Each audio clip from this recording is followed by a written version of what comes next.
les mers se déchaînent, tu parlais, tu les calmes, tu es mon repos, tu es augmentes.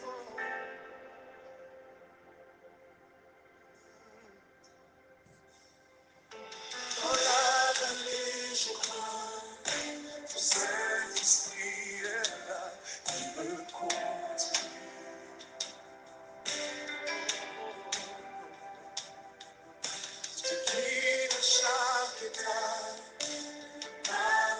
Shalom, shalom, bien-aimé.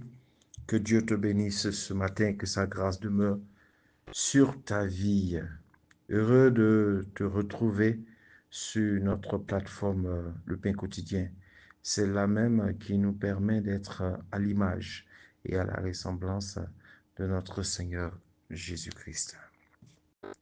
Nous avons été puissamment nourris depuis le début du mois par des sommités de l'Évangile dont notre Père, l'évêque Samuel Adé, et les pasteurs de la maison sur le thème du mois qui est la joie du Seigneur. Le thème de la semaine est le vrai bonheur, les béatitudes.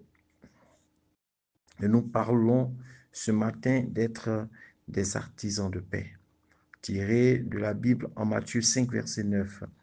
Heureux ceux qui procurent la paix, car ils seront appelés fils de Dieu. Alléluia. Que Dieu bénisse sa parole. Votre serviteur, pasteur Weke, pour vous servir ce matin. Alors nous allons aller déjà avec la définition du mot paix. Le dictionnaire nous dit que la paix est un état de calme, de sécurité, caractérisé par l'absence de guerre, de troubles et de conflits, que ce soit au niveau individuel, social ou international. Sur le plan spirituel, la paix fait partie du fruit de l'esprit. Il n'est pas seulement le manque de conflits autour de nous, mais surtout le manque de conflits en nous. C'est un état d'esprit, un état de vie pour nous en tant que chrétiens. En Matthieu 5, 23 à 24, la Bible dit, « Si tu veux faire ton offrande et que tu te souviens que ton frère a quelque chose contre toi, laisse là ton offrande, va te réconcilier avec ton frère et après tu viendras continuer ce que tu avais commencé. » Le mot paix en grec est eiréné, qui veut dire paix ou harmonie, calme intérieur basé sur la réconciliation. La paix est caractérisée par deux mots qui sont shalom et sabbat. Shalom qui désigne le bien-être, la plénitude, la sûreté, la quiétude, la paix. C'est la salutation en hébreu qui signifie tout simplement que quand quelqu'un te dit shalom, il te dit la paix avec lui, la paix dans ta maison, la paix dans tout ce que tu entreprends, la paix avec toi. Et sabbat qui parle du repos de Dieu, car c'est en Dieu que nous avons le véritable repos. Hébreux 4.9 dit, il y a donc un repos de sabbat réservé au peuple de Dieu. Alléluia. Un repos de sabbat qui nous est réservé. La paix est donc à 4 niveaux de la vie. La paix avec Dieu, la paix avec soi-même, la paix avec ses proches et la paix avec ceux qu'on ne connaît pas. La paix avec Dieu en acceptant son Fils Jésus-Christ de Nazareth comme son Seigneur et comme son Sauveur. Colossiens 3.15 dit que la paix de Christ à laquelle vous aviez été appelés pour former un seul corps règne dans votre cœur et soyez reconnaissants. Alléluia. Il est important de savoir que nous avons la paix lorsque nous nous allions à Christ, lorsque nous l'acceptons. Christ est la paix. Il Il est la paix, l'incarnation de la paix. Il est la divinité. Donc, Christ en nous, c'est la paix en nous. Alléluia. La paix avec soi-même. La paix, la tranquillité, la sérénité, la quiétude interne. Alléluia. Une telle personne vit dans un calme. Elle est paisible. Elle est positive. Elle est dans le repos de Dieu. Elle n'est pas troublée. Elle ne manque pas de sérénité. Elle n'est pas inquiète pour un oui, pour un non. Elle n'est pas stressée par tout ce qui se passe autour d'elle. Elle ne passe pas son temps à chercher à se justifier. Alléluia. La paix avec ses proches. La paix avec sa famille. La paix avec ses frères. La paix avec ses sœurs. La paix avec son église. Moi, j'ai constaté quelque chose. On peut pardonner facilement pour quelqu'un qui est chose, qui est loin de nous, mais pardonner à son frère, pardonner à son grand frère ou à son petit frère, ou à son frère en Christ, c'est un combat, c'est une lutte. Mais on doit arriver à ce niveau.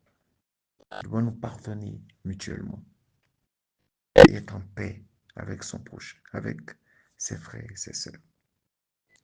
La paix avec ceux que nous ne connaissons pas.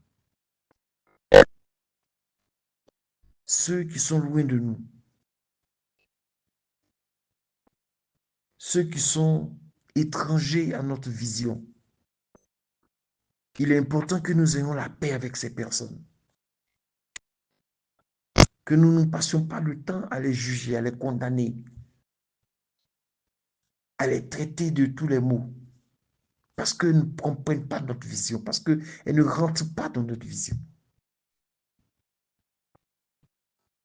Il faut se mettre à la place des gens. Il faut leur donner le temps de comprendre, le temps de saisir. Alléluia. C'est très important. Pour être une personne qui procure la paix, donc il faut avoir accepté celui qui donne la paix. Car de lui coule la paix. Jean 14, verset 7 dit, je vous laisse la paix, je vous donne ma paix. Je ne vous donne pas comme le monde la donne, que votre cœur ne se trouble point et ne s'alarme point. Parce que chaque fois que le monde parle de paix, il y a eu guerre. Chaque fois que le monde parle de paix, il va y avoir guerre. Et Dieu ne donne pas, Christ ne donne pas sa paix ainsi. Ce n'est pas quelque chose qu'il a dans sa main qu'il va donner à quelqu'un. Mais Christ se donne lui-même. Il donne sa personne. C'est pourquoi sa paix est totale, elle est parfaite. Cette personne a besoin de demeurer dans la paix de Dieu, quel que soit ce qu'elle traverse dans la famille, au travail, dans la vie de tous les jours, dans ses charges, dans ses difficultés financières, matrimoniales. Quelle que soit l'épreuve, tu dois demeurer en paix. Tu dois demeurer dans le repos. Alléluia. C'est ce qui manque à des personnes qui vont se donner la mort et n'ont pas la paix, n'ont pas le repos.